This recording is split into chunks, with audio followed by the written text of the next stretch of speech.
le voin je tom ni mars ni som ni pasari lo ni ta a ka vilok ni thum na ani tin mai hian kan thrileng chung chang hi thil thari om renga tun din huna hian Italy te ipon US a hian rivei hi an tam to a US a rivei an tam bertoni ti te kan han ria tin chuwa ka chon hei a ri hi SARS-CoV-2 an ti hi kan han an hazir chianga kan lo chiar ve zela tuna ka hriat dara hi chuan he hri hi thil dung a dilowa thil nung lo po ni lo an ti le zel to ni a om je chu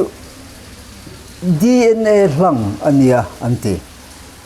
DNA chu he ke mi hring taksa ina kan pian tir pon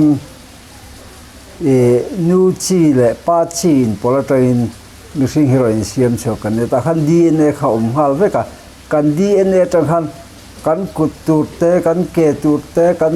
ko chung lampang tur te kan na tur theng thileng kim kha arin siam DNA zir khan kan mel po adang lamin kan ngowin kan hang thei ni kan luak kolin kan lu te po buk theya kan sar te po vei olin kan vei ol lo thei ni chu tiang chu DNA ania chu wan he sikhi DNA dia atuam tu hi oma chu atuam tu chu thau ania chú thảo cho là phê tất mai nè chú thảo ina atuam tất chân thi thể rồi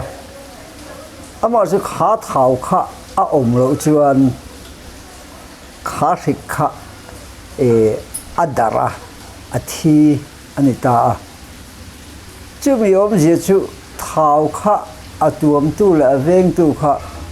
cắn tì thì cắn tì tùy ra lên một chuan khá thịt khăn đầm nó chân khá anh ấy tlem lẽ rei đầu té adar rek mai ni disintegrate antia chu thau re hi chu alum hian atui ta thina chu wangin heng teng sikhian lum hian ngei lo nian ti po hi thawina a bom plat wang kha alo nia chumi ni chuan nisa ate kha sikha aim phowin nisa khan ama veng tu thau kha a em tuita ti chuan alo ro ta a kha sikha ti mai la DNA ni ber chu kha DNA kha ro ta a ro chuan ni vai vu dan tian adip kan ti mai don nge kha tiang kha ra oma a la bom ta lawa na po a kai chuak thei ta lawa ni ama ro chu thau na tuam chung kha chuan nat na kai thei din hula khala ding reng ta chu bang chu kan vun kan kut vela ten a cham banga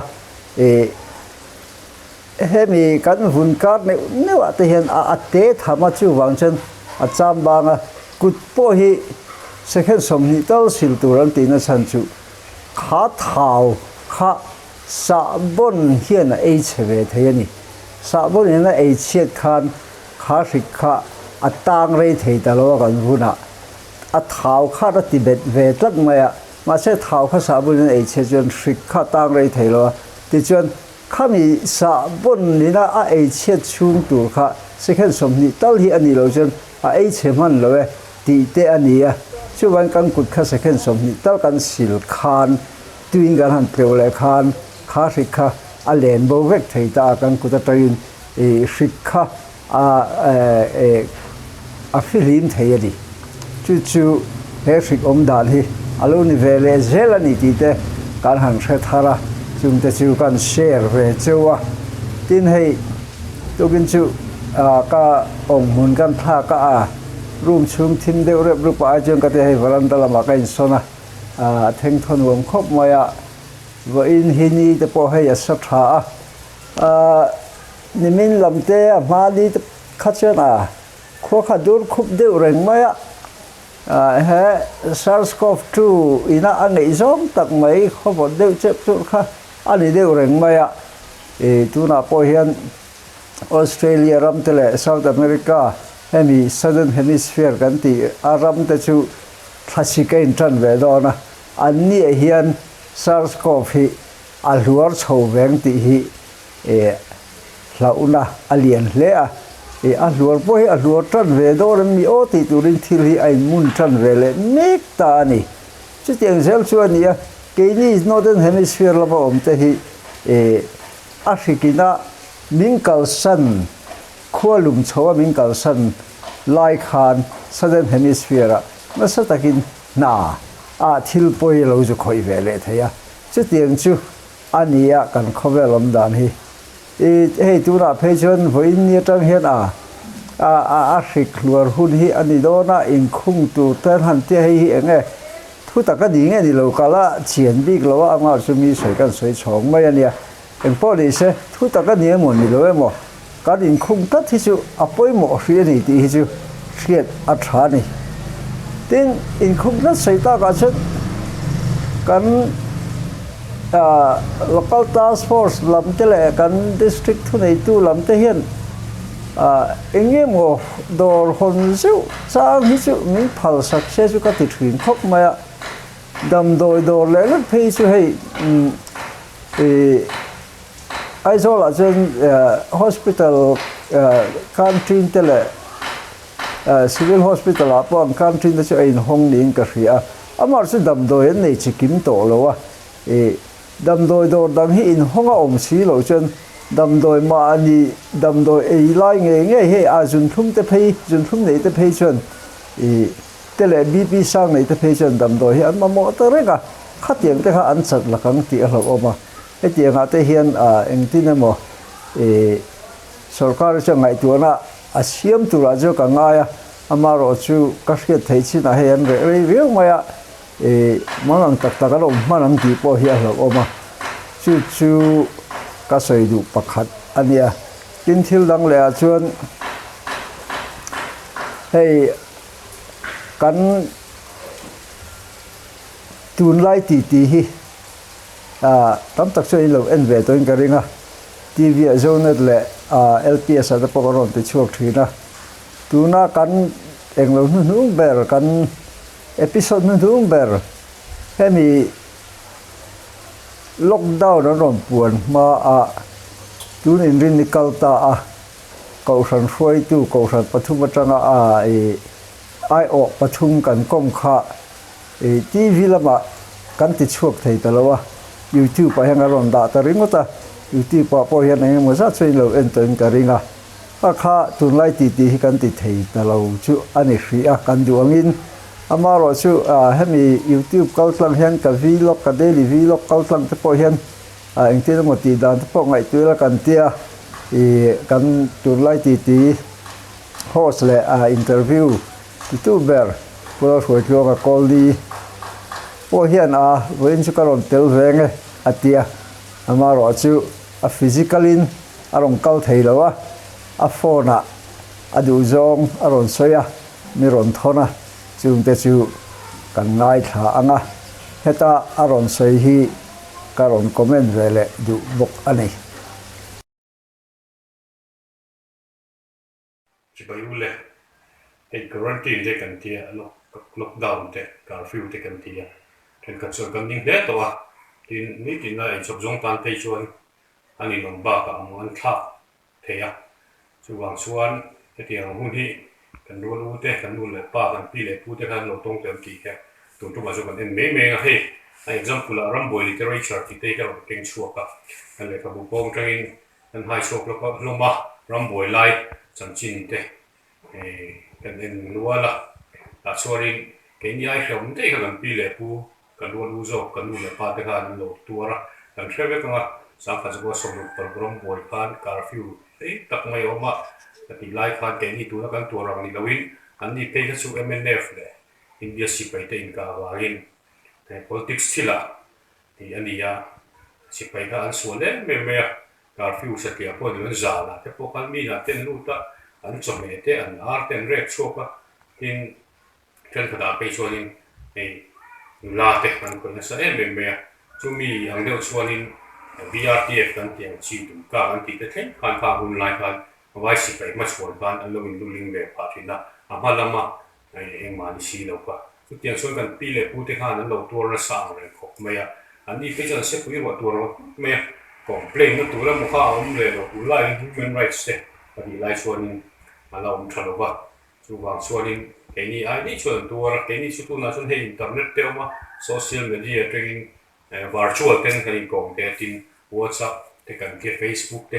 tiang so kan la ti ten ni pe chu le kha thon te ani me tin radio te kan tin pon na le lo kwa chu tiang chuan in na sat kilan lo tuara hei le ka bua hian ang ziak to ma kha hun lai khan patling khan chenga te ni khata an lo le thri na ni ya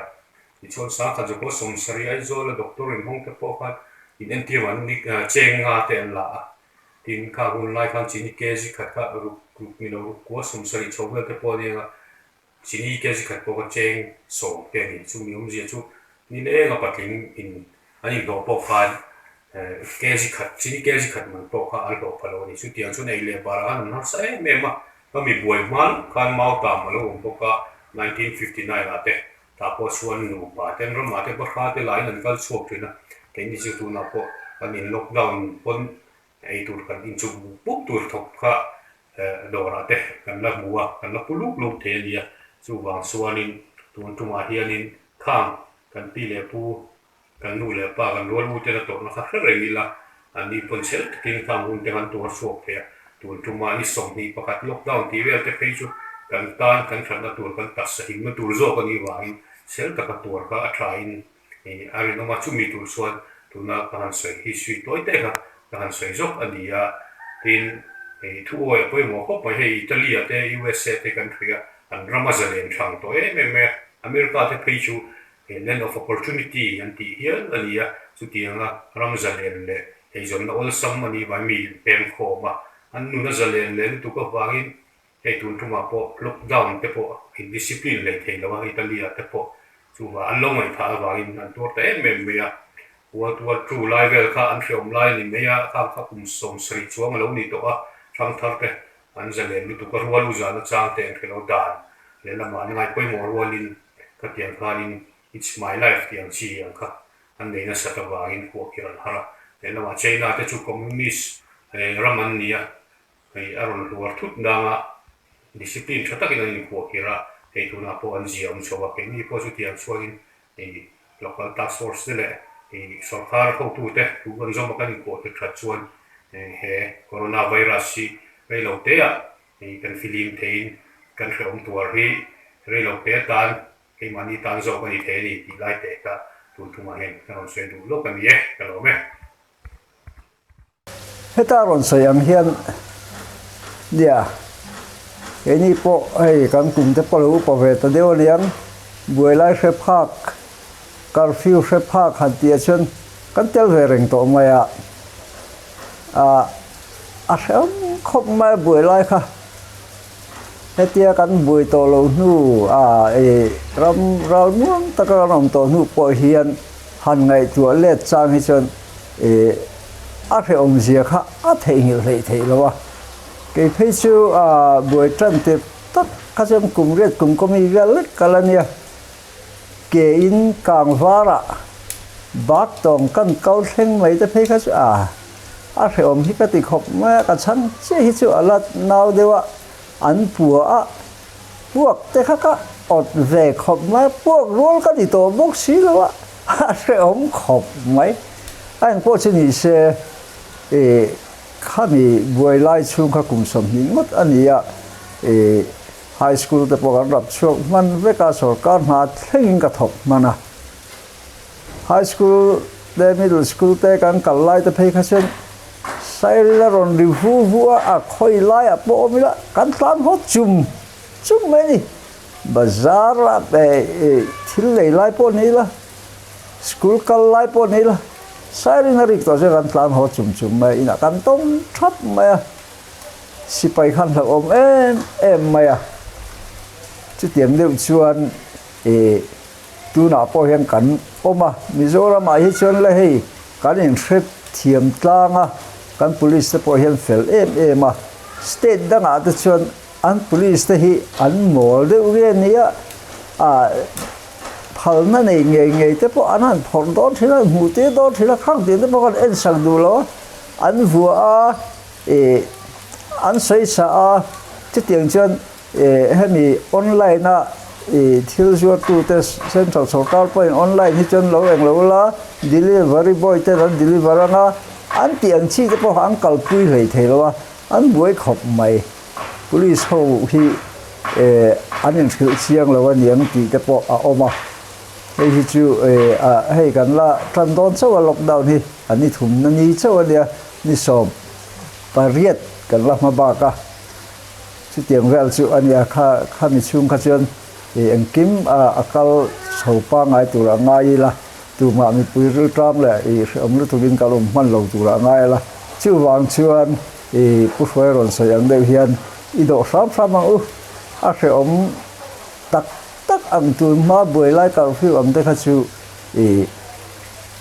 ani to lo wa anom pol no ma tu ma te pe kha chun eng mu ma lom si lo electric eng tui la hết tiếng in xuống mà con hero hot hay bốc xí luôn tui khứa chơi cho bằng ai á khát tiền rẻ bèn khát nhé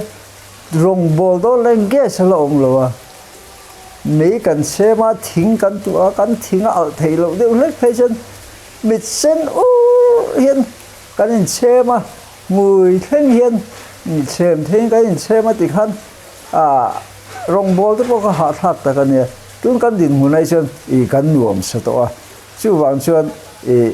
hetia nuam sadeu akan omchunga in khwa khira in khung turamin ti hi chu sarkar thu hi zom fram ila I phun lo fram ang ti khan kan tui ni le duwa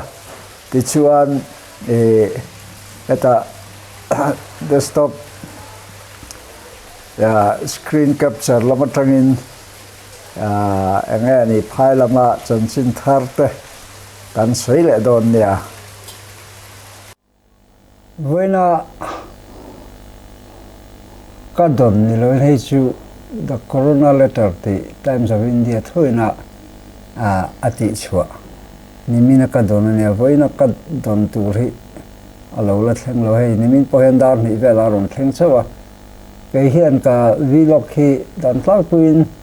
chonga dar som le chang ve som pakhat velain katana ti chuan internet te chiang kon lo wa hin YouTube upload tur le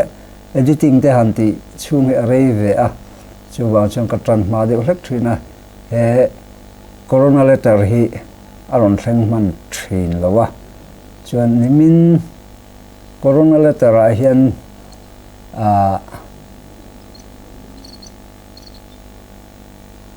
social distancing chung chang hi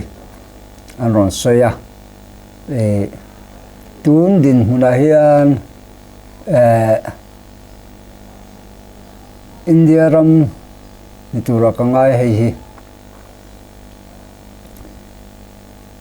he na vei hian mi pani le achan ve akai chong dona ti chuan heng mi pani le chan ve hian mi pani le chan ve sel ang kai chon chuan a kai chong kha an tam tual dona chu vai in kai chon hi olsam em maya tu na social distancing hi ti talawila mi pakhat hian mi paruk pasai pariat thleng point a kai chong thaya ti khan bazar te kal noi la dora te lut noi la lo kai palo lo vei palo om ta se khami changa kai na chance ka atam em mai ti chen mi pakha lo kai chen dor danga mo vakal la kai lo dang kha kai le chunga khateng khan wele khada khan he na vei hi ampum hloi theya chumi venan chuan social distancing hlataka te po hi ti tur ti anita tin lockdown an ti po hi kanin kalpo chuan in kai chona chan so ma chumi chu akai ti na ni lovin alo kai pal theya akai reng pang an kai ti an shelo theya chu wang chuan film khut lukhi om lowa lockdown te pon ta ani a thil ni sa thla de pakhat chu kan pui hian ke ain tu lai chu a en na sa a soi pakhat chu ai zo la veng pakhat veng hing chu soi lo ngai la a khan gas an sema a gas bur kha chu in hlat to ka khan an han tlara amaro chu a gas la tu tur ami hring kha anin hual le tu wanom khom le tho si a tia a kha chuan social distancing le hemi lockdown na atum kha thel chiang lu tu ka a gas bur te kha chu lo om khom po ni se lo in siril ril po ni se a poina om mia lo thunga ami hring ber zo kha anin si anin anom khoma a gas bur an da sang kha chu atum hi thel chiang lu tu ka nui po zang reng zo ka thin rim rolin khang tiang kha chu khomai takin ching lo tlangila a tho me ke mani ami hring le mi hring kha kanin hlat tur zok ani ti kha shenon leila a tho me tin now nuta nui nau te pe ka tang hian a kai them ti hi nu hi nat na ve hi lo ni ta se zo na poimo tak ania a chan chu nau te hian ma mo em ma ma se in kai chon the ka chen a pek ngam do chi lo World Health Organization hian an han saidan chen hei ta hian the virus has not been found in samples of amniotic fluid or breast milk antia hemi amniotic fluid hi chu chul nui nawa paya chula tui om kha amniotic fluid ania breast milk hi chu kan thave ka nu te tui ani maya chuwa che heng tiang a hian COVID-19 positive nu a hian a hrik kan la hmu lo we an tia amaro chuti an ti chung chuan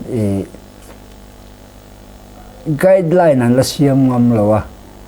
ani cha an du chuan if they wish to dia an du chuan an pe theya amaro chu te hi an pe dol chuan good respiratory hygiene an hita pek chu hian an film khur hle tur ni tina angin kan let mai nge aum je chu nu te an pek chu hian an nau te ina thil dang atanga kai lo nan ang ka le an nar te kha an zeng film khuranga ang khu emo an ha cheu du ani pon tissue paper tele emi korha chunga kiwa han khuwa han ha cheu tuna an sei ang mek ho hetiang ang hian anti turani antia athai pe chuan mask te bu hial se antia an nei te ni chuan hei ten hei some experiments seem to be working ang antia mana tunlai ti COVID-19 le Mizoram ti episode kanon soi to ang deuh khan Italian nupa India ron kal COVID-19 positive te kha Hyderabad ani tangka hia antiretroviral drugs anti hemi HIV ve AIDS ve kan anti mai HIV ve an enkol na dam dol khan an enkola anni pan hi po kha an thachua ke antia chu tiang tho chuan Ernakulam Medical College Kerala hian British mi pakhat COVID-19 positive kha an lo enkol ve ani po hi a negative to aron ti vele tlot ani hi hei a lo mong khop pin ka ria COVID-19 ve ta pana lom omanga hi damdoi tak alo omlo wang hian rin thu deuh le hi a thanga ti ang deuh hian doctor te hian an enkol deuh tlang ni hian alanga tuna po Mizoram positive case pakhat chu kan han neya ani hi engtin nge kan doctor te hian enkol chiar hello nanga engtiang HIV damdoi te po hian han ti ta se HIV damdoi hi ka hriat dan hi sual lo ni chuan taksai na natna rik ado ve thei na tur immune system ti chakna hiania kha kan immune system a chakna na chuan he COVID-19 rik SARS-CoV-2 po hi kan taksa bok hian ati thi thei do na chu wang chuan hetianga han ti chin te po hi thil ti om lo chu ani om lo mango te ka lo ti mai mai a mar chu ke ni chu mi thiam kan ni lo a kan lo soi ve vak tur po a om lo na in nam doi danga om tak lo wa chuan tianga han ti chin ta chu poi do mi te kan ti ve deuh ani chu hi tu kina ka dona chuan tun din hula hian adang lam tong the tun dar khata ri trepa jing dar sari le ni somthum pakuak ka dona nia hi ta hian positive case hi zasari somni pakhat kalong to India hian thi hi som pariat ani to bokani chu tuna emi ka soilai meka din hunania amar chu tuna tak hi jan dar khatar trepa tai ja alo dang le to mai thei bokani hi thil om dan ania tin nimin ningani kha ni khathil thua COVID-19 wanga mithian tamber ania India chon heta hian nimin khan mi panga an thiani hi ni khathil thua COVID-19 a India ramathi tamber record alani ria maro chu hi chu asang chhoje lang ti po hi arin om khom maya achan chu an hu belzel ti khan anat na tu re to te tan phei kha chuan dam kho chualo na chance kha tam le chuala Nicobar Andaman and Nicobar Islands te po positive case ni min khan an lo hule a Manipur Mizoram le Puducherry tunma Pondicherry kan ti thina hian case khat theu kan nei bokani chitiang chuan he na shiken India hi aron run ve tak meu to a amaro chu ma ka soi thin to angin India ram mi pui kan tamang hu chuan a vei hi kan lein mu chuak tlema ai tam do po hi a vei chu kan om to mai theya test hi ati le thei lo na chin po ma tin in report du lo te lo tum sang vele box tlan che pol ten lo om vele heng hian ati lo om le zual tat maya in da san le eng lo kha engani in thin sik te nang kan mang tura te kan ngai nge moni mo changa chon le kan in thin sik deu hlek lo thei lo bo kan bu na ya tu ma kan om du lo chu ani maya ma chu khati zong khan ami pui ngol pui po hen en loila na an veya kai chon all sam maya an bu na ya ong lo hi a thajo ka tiang zo en ru tlom takin mai tu na nei thei la chu a thale ju langa tu ma HIV positive kan han thin thik angut ang chi te ang ni lo deu khan tu na shileng vei te hi chu shke thiana po nga devila a thaing ka hria ani tin he shri hi mire thei ho om khom na slum san ti te hian a dar ta zel a tianga a dar phei chuan a la om le zual do na a chan chu mire thei om khom na phei chu an rinu nu la chitin chitangan om khoma in thiarna te lo thalo bok nen ti khan in kai chon hi all sam em do na he tianga Islam sa ho hi an pul mang ti poi lo khopin an dan hang ngai to hi chuan thila theya po chu ni se ti hian thu nei tu te an thra chuak to ti dan tu te thatak an ro man chho tura kangaya na ro man chho zel bokang ti chuan chu voina ta chuan idu tok le phot mang